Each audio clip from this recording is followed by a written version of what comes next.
व्यक्ति शीला की तरह उपेक्षा झेल झेल के कोई पत्थर जैसा हो जाता है। बार बार उलाहने सुनकर जगता होना बहुत बड़ा दोष। कोई भी व्यक्ति बीच रास्ते में हम सफर छोड़ दे और फिर लोग उसमें दोष नहीं देखते, छोड़ने वाले में वो जो छूट गई है ना उसके प्रति दोष दृष्टि से देखते। जिसके साथ बलात्कार हो गया उसको बुरी नजरों से, और जो बलात्कारी है वो समाज में सुरक्षित है। ये दुर्भाग्य देखो। और यहाँ भगवान राम साहस करते हैं। जिस आश्रम में कोई नहीं झांकता था उस आश्रम में करुणा वरुणालय गए।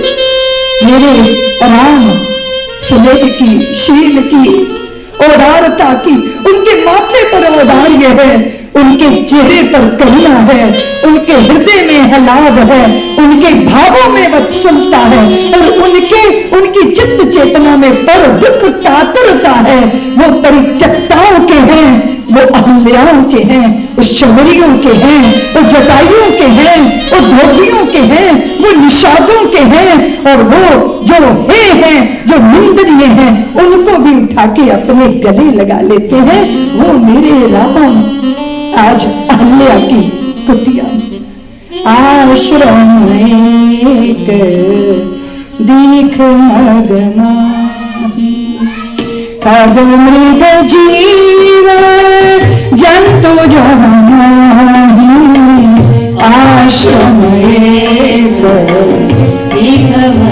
और फिर जब जैसे ही भगवान ने आश्रम में प्रवेश किया, मुनि पत्नियों के चरणों में माथा रखकर कौशल्या का नंदन प्रणाम करता है। भला मुनि पत्नी को चरण कैसे लगा सकते हैं वे? उनकी मर्यादा, उनका संकोच। और गुरु विश्वामित्र कहते हैं वत्स उद्धार करो, अहल्या का उद्धार करो। फिर भगवान ने चरण उठाए, चरणों की रज हवा पर आरूढ़ होकर वही उस रज ने छू लिया अहल्या को, और प्रभु की उस रज को पाके अहल्या की चेतना लौटी। आंखों के अंदर खूब कृतज्ञता की वर्षा हुई। हाथ जोड़ लिए, धन्य हो गई हूं, कृतार्थ हो गई हूं। पति का दिया शाप भी आज वरदान बन गया है। प्रभु आपने मुझे धन्य किया। सारे जगत की उपेक्षा झेलते झेलते शिलावत हो गई अहल्या की चेतना को।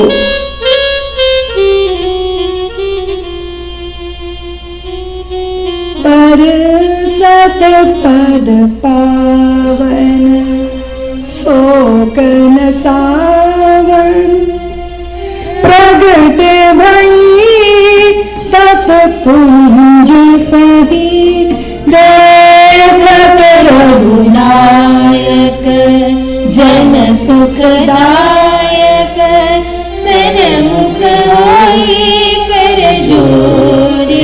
और फिर जब भगवान अहल्या का उद्धार करके आगे बढ़े तो सबसे पहले जनकपुर में सतानंद ने पूछा था कि क्या इन्होंने मेरी मां को दर्शन दिया? पति और पत्नी जब अलग अलग रहते हैं तो सबसे ज्यादा संताप संतानों को झेलना पड़ता है। इसलिए बहुत बार पत्नियां दुखी हो जाती हैं पतियों से, पर बंधी रहती हैं, जुड़ी रहती हैं। क्यों? क्योंकि दो बालक हैं जिनको धरती पे हम लाए हैं, उनके प्रति हमारा उत्तरदायित्व है।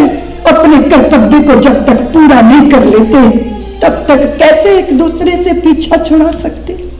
ये कर्तव्य बोध। और हम अधिकारी नहीं हैं। जब किसी तीसरे को धरती पे ले आए हैं ना, तब हमें निरंकुश होने का अधिकार नहीं। तब हम अपने मन के साथ नहीं जी सकते। हमें उस मर्यादा से बंधकर ही जीना होगा, क्योंकि उन संतानों के प्रति हमारा उत्तरदायित्व है। और कभी कभी ऐसा होता है कि पति उत्तरदायित्व नहीं निभा पाता तो माँ ही नहीं रह जाती, फिर संतानों की पिता भी बन जाती है। वो दोनों कर्तव्य निभाती है और अपनी संतानों को लक्ष्य तक जब तक नहीं पहुंचा देती तब तक उसे लगता है मैं अधूरी हूं, मेरा कर्तव्य अधूरा है। मां है ना।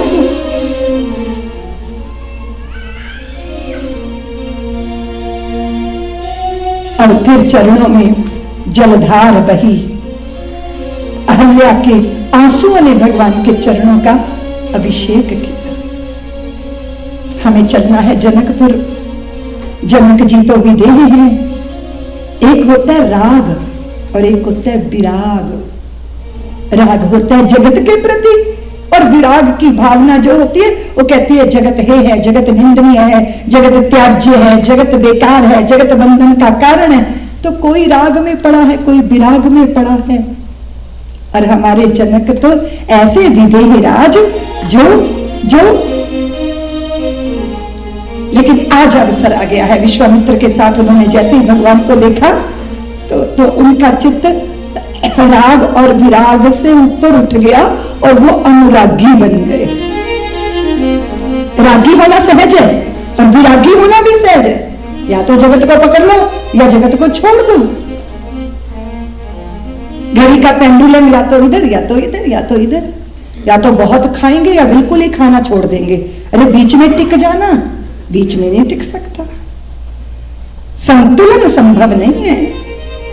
राग और विराग नहीं, अनुराग। चित्त में अनुराग पैदा हो जाए। और ये तब हुआ जब विश्वामित्र के साथ उन्होंने राम को देखा। सहज विराग रूप मन मोरा, थकित होत जिनी चंद चकोरा। सहज विराग रूप मन मोरा, थकित होत जिनी चंद चकोरा। सहज विराग रूप मन मोरा, थकित होत जिनी चंद चकोरा। गुरुदेव मैं जगत में जगदीश्वर का दर्शन, निराकार निर्गुण वो शुचिता से भरे, पावनता से भरे। लेकिन आज जो मेरे सम्मुख खड़े हैं ये औदार्य है, ये सहजता है, ये सौंदर्य, ये कैसी सुंदरता, ये मेरे चित्त को आकर्षित कर रही है। ये सौंदर्य मेरे मन में अनुराग पैदा हो रहा है। गुरुदेव ये कौन है? साक्षात श्री हरि। कौन है ये नाथ, ये सुंदर बालक कौन है? मुनि कुल तिलक है या नृप कुल बालक है? ये कौन है? परिचय के लिए व्याकुल हो गए जनक जी महाराज और उनके चित्त में आशा बनने लगी। और फिर वो खुद को कोसने भी लगे कि मैंने धनुष भंग की प्रतिज्ञा क्यों की? ये कितने कोमल है। कदाचित मैंने ये प्रतिज्ञा न की होती तो मेरी जानकी का हाथ मैं इनके हाथों में अर्पित कर देता। और आज अपनी द्वारा की गई प्रतिज्ञा उनको बोझिल कर रही है। लेकिन जनकपुर धन्य हुआ, जनक जी भी धन्य हुए। और पूरे जनकपुर में चर्चा है भगवान के आने की। और एक बहुत सुंदर दृश्य है जहां पुरुष अपना पौरुष नहीं छोड़ पाता है। बातचीत में शुरुआत करने में थोड़ी देर लगाते हैं भाई लोग, है ना। चुप्पी जरा, मौन जरा ज्यादा रहता है और इधर जरा मुखरता रहती है। रेलगाड़ी में सफर हो रहा होता है ना तो उसमें भी हमारे यहाँ रिश्ते बन जाते हैं और संबंध बन जाते हैं और जान लिया जाता है कि कथा सुनने आई है तो पूछती है कि अकेली आई हो, घर में कौन कौन है, बेटे कितने हैं, ब्याह कर दी क्या, सास है या मुक्ति मिल गई। और वो आए कि नहीं? बोले हाँ आए, मोटरसाइकिल पे आए, छोड़कर चले गए। क्यों? कथा नहीं सुनते? भोजन किया या नहीं? इतनी बातें, बहुत बातें। प्यार व्यक्त करने में बड़ा उत्साह रहता है ना। जब गुस्सा आता है तो गुस्सा व्यक्त करने में भी संकोच नहीं होता, इसलिए हार्ट अटैक ज्यादा नहीं होते क्योंकि दिल में गुजारी नहीं है। अट्टालिकाओं पे चढ़ी थी देवियां और राम और लखन नगर दर्शन करने गए थे। और सबने देख देख के आनंद लिया। और मेरे पास समय होता ना तो मैं एक एक झांकी का दर्शन कराती कि कैसे भगवान का परिचय जनकपुर वासियों ने लिया। लेकिन मुझे तो आगे ही आगे बढ़ना है, समय तो आपका भागा जा रहा है। और हुआ ये कि सुबह, अगली सुबह भगवान जो है फूल लेने गए हैं और वाटिका के सामने खड़े हैं और अंदर माली और मालिन का झगड़ा हो रहा है। मालिन कह रही है कि तू जब देखो तब पौधों में लगे रहते हो। अरे तुम कल अगर नगर में होते ना तो तुम्हें प्रभु के दर्शन मिलते, मैं धन्य हुई। ऐसा अद्भुत स्वरूप, ऐसी मनोमोहनी, ऐसा आकर्षण, ऐसा औदार्य, ऐसी सुंदरता, ऐसी कमनीयता, ऐसा आकर्षण, ये कमल नेत्र और प्यारी चिबुक और चिबुक के ऊपर तिल, सुंदर सुंदर कपोल, ऐसी घुंघराली अलकावली। अरे तुम अभागे हो, बस लगे रहो यहीं। तो माली बोला मालिन से कि तू गई थी ना दर्शन करने, मैं नहीं जाऊंगा, मैं अपने कर्तव्य में लगा हूं। और मुझे पता है जो अपने कर्म को ही पूजा मानते हैं उन्हें दर्शन करने नहीं जाना पड़ता, उनको स्वयं भगवान आके दर्शन देते हैं। अंदर झगड़ा हो रहा है।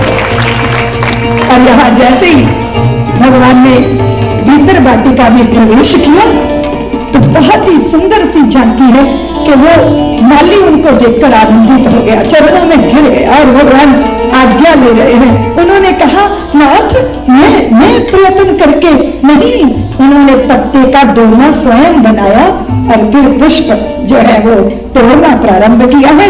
और यहाँ समाचार भगवान का जानकी ने भी सुना है और जानकी व्याकुल हुई है और उनको अपना पुराना एक बालपन का कृत्य स्मरण आया है। वो स्मरण कुछ ऐसा था कि छोटेपन में उत्सुकतावश एक शुकी, थोड़ा अभी समय है, प्रतीक्षा 5-10 मिनट ले लूं आपके कि 2 बज गए, अब कथा बंद करूं क्यों?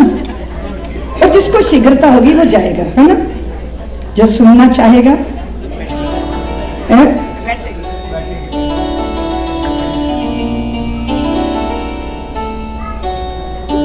बहुत सुख सारिका जनकपुर में। कौन कौन कौन कौन बंधता है? जिसकी बोली प्यारी होती है ना।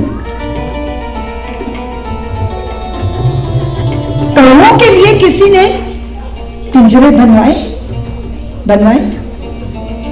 लकड़ी का भी पिंजरा कोई बनाता नहीं। और मैना के लिए, कोयलों के लिए सोने चांदी के पिंजरे। पंछियों में या तो रूप बंधन का कारण बनता है या वाणी, बोली, सुंदर बोली। शुकी आई तो वो जानकी को उत्सुकता हुई और उन्होंने दाढ़ी के दाने डाले, किशमिश, द्राक्षा। शुकी चुभने लगी और जानकी ने पीछे से पकड़ लिया। वो शुकी मानवी जैसा बोलती थी, जानकी छोड़ दो मुझे। जानकी ने कहा नहीं, मैं तुम्हें अपने पास रखूंगी। शुकी ने कहा नहीं देवी, मैं अंतर्वतनी हूं, अपने शुक के पास अंडे दूंगी मैं, मेरा शुक मेरी प्रतीक्षा कर रहा है जानकी। जानकी ने कहा नहीं वत्से, तू मेरे पास रहेगी, मैं तुम्हें पिंजरे में रखूंगी, तू उसमें देना अंडे। नहीं जानकी, मेरा सुख मेरे शुक के पास है, तू ऐसा मत कर। विह्वल हो गई शुकी। जानकी ने कहा नहीं, मैं तुम्हें पिंजरे में रखूंगी। पिंजरे में रखा और वो अपना सिर पटकने लगी। शुकी ये दौड़ी गई जानकी मां को बुलाने, मैया मैया इधर आओ। शुकी ने पुकारा जानकी ऐसा मत करो, मैं अंतर्वतनी अपने शुक से वियुक्त होके प्राणों का त्याग कर रही हूं। और जानकी जब तुम भी गर्भवती होगी तो अपने शुक से विलग हो जाएगी। पटक पटक के शीश पिंजरे पर उसने रुदन प्रारंभ किया। मां को लेके जब जानकी लौटी तो शुकी की गर्दन लुढ़की हुई थी। मां इसे क्या हो गया? मां ने कहा वत्से, वो मृत हो गई है, वो मर गई है। कितना रोई थी जानकी, कितना हाहाकार उठा था उनके हृदय से। बल